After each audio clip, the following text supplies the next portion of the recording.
Bara la Afrika ni bara la watu weusi, lakini weusi umetofautiana nchi kwa nchi. Zifuatazo ni nchi 5 zenye watu weusi zaidi barani Afrika.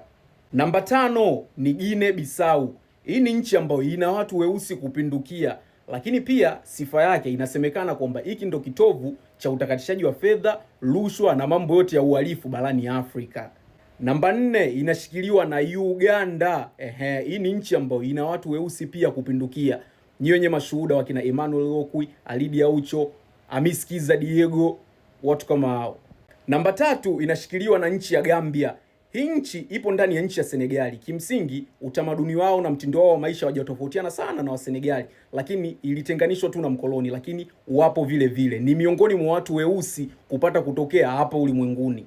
Namba 2 inashikiliwa na wakazi wenyewe Senegali. Hii ni nchi ambayo ina watu weusi kupata kutokea. Nyi wenyewe ni mashuhuda wakina Sadio Mane, Kalidou Koulibaly na kadhalika. Hii nchi ina watu weusi kupindukia. Sasa namba 1, taifa ambalo linaongozwa kwa kuwa na watu weusi zaidi Afrika na duniani kwa ujumla ni taifa changa kabisa ambalo limepata uhuru wake mwaka 2012, lakini pia taifa hili linaongoza kwa kuwa na watu warefu zaidi duniani, na pia taifa hili linaongoza kwa kutoa mabasketballers wengi barani Afrika wanaocheza mpira wa kikapu wa kimataifa wa kulipwa.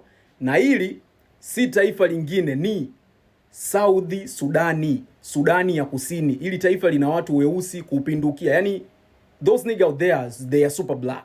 Yani wapo weusi sana. Kwa hiyo hili ndio taifa ambalo linashikilia kwa watu weusi barani Afrika, lakini na dunia kwa ujumla. Hamna watu weusi kama hawa.